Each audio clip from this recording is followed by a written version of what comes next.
and impact of the BBC World Service and our journalists. Now, with such talent and reach, there is no reason for Britain to shrink from the world.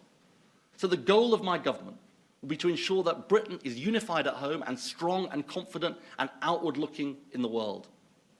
But I've just got to say, to do that, we need to re-engage in the world, not withdraw from it.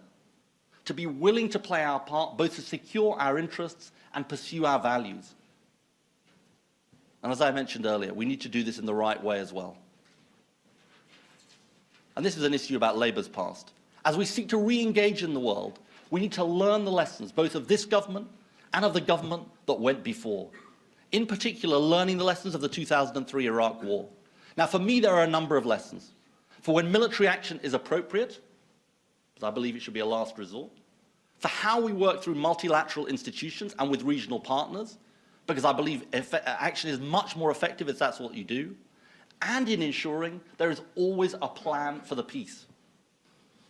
Now, these are some of the reasons I opposed the proposed intervention in Syria in 2013.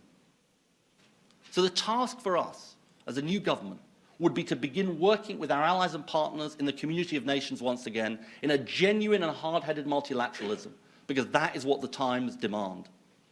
What the world now needs is an organized and sustained solidarity between like-minded nations, seeking to uphold international law. That was the way we rebuilt after the Second World War, through NATO, the European Union, and the ECHR. Securing peace and promoting democratic values together. I believe that is what is at stake today.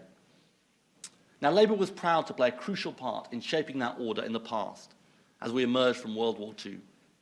The Labour government I lead will always seek to do that in the future. So what does this vision mean in practice? What would the concrete priorities be of an incoming Labour government as we sought to restore Britain's relationship with the world? There are, of course, many. We must maintain our independent nuclear capability with a continuous at-sea deterrent. We must work within the EU to help resolve the immediate crisis in the Mediterranean. Another huge priority, we must step up our efforts to help bring about the two-state solution in Israel and Palestine that is desperately needed. A secure Israel alongside a viable and independent Palestinian state. Because I believe this is a conflict that scars the region and the world, and there can be no true stability in the world without its resolution. So these are crucial issues. And I want to outline three central tasks that I see in a little more detail.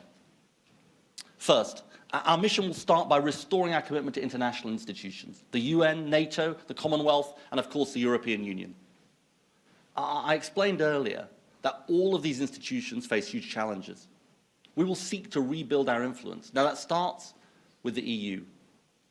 I want a clear message to be sent out to our European partners that an incoming Labour government will be serious about leading once again in Europe and serious also about reforming Europe. We've said that in the unlikely event of a transfer of powers from Britain to the EU in the next Parliament, we'll have an in-out referendum. But we are certain of something very important, that Britain's future lies inside, not outside, a reformed European Union. We will never put our national interest at risk by threatening to leave. And we want to get on with the business of reforming Europe in a way that helps Britain and the EU as a whole. So an incoming Labour government will charge all of our European ambassadors with the pursuit of this clear European reform strategy. We also need to look beyond the EU, and that includes our commitment to NATO. NATO is and must remain the foundation of our defence and security partnership, and we will work tirelessly to ensure its greater effectiveness. Western unity and resolve are essential, as we have seen in the face of Russian aggression in the Ukraine. NATO needs to send the signals of deterrence to prevent the line of confrontation being moved further west. And that includes signals from across the alliance, even when times are hard at home, that we remain committed to our armed forces. Now, I'm not going to set out a spending review today.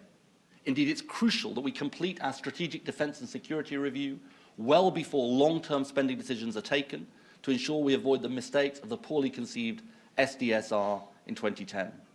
But I want to be absolutely clear that amongst the reasons we reject the extreme conservative spending cuts is that they will be truly catastrophic for the future of our armed forces.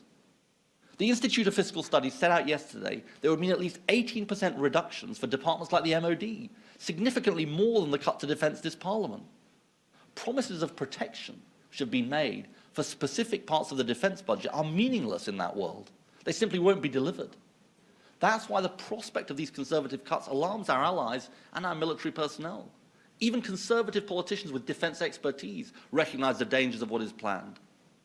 Now, I'm not going to pretend there won't be difficult choices in the years ahead as we deal with the deficit. And I won't repeat David Cameron's mistakes of making promises before an election, in his case of a larger army, only to break them in government. But we simply will not take the extreme approach our opponents propose. I'm not going to sacrifice the defence of our country on an ideological commitment to a smaller state. Indeed, we're in the unprecedented situation going into an election. It is now Labour that is much better positioned to find the resources our armed forces need to maintain our security in the next Parliament. So first, we will recommit our country to the international partnerships that make it strong and allow us to respond to the challenges we face. Second, we will reconsider the place of military intervention in the way we respond to the world's problems. You know, today we face failed states and civil wars across the entire wider Middle East, from the Western Sahel through to Somalia and Sudan, from Yemen to Syria and Iraq, and in both Afghanistan and Pakistan. Many of these places share key elements: weak and corrupt states lacking legitimacy, the growing influence of Islamist extremists, interstate rivalry, and limited progress towards democracy. All this matters for the UK, because these conflicts then spill over into Europe through terrorism, growing illegal immigration, organised crime, and they'll worsen if the conflicts intensify. So we must respond at home and abroad. We must do all we can to protect our borders, investing in capable intelligence and security services. We must, in my view, update the law surrounding internet communications, including with proper oversight. And we must ensure robust controls to prevent people travelling to take part in the Syrian conflict and to ensure those returning are properly managed.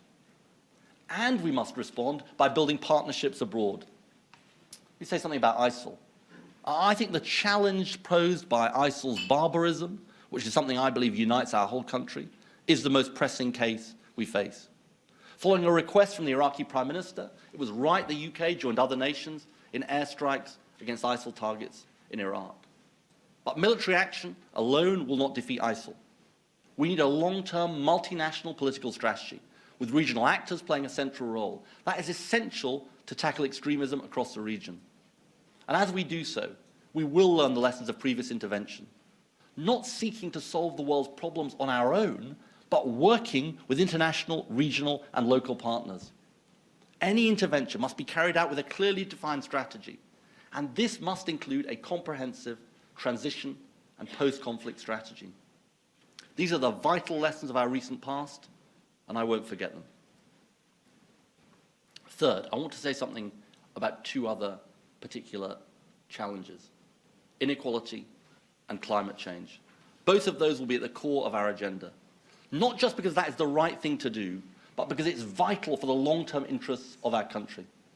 Labour will proudly lead the world in maintaining our commitment to giving 0.7% of gross national income towards international development.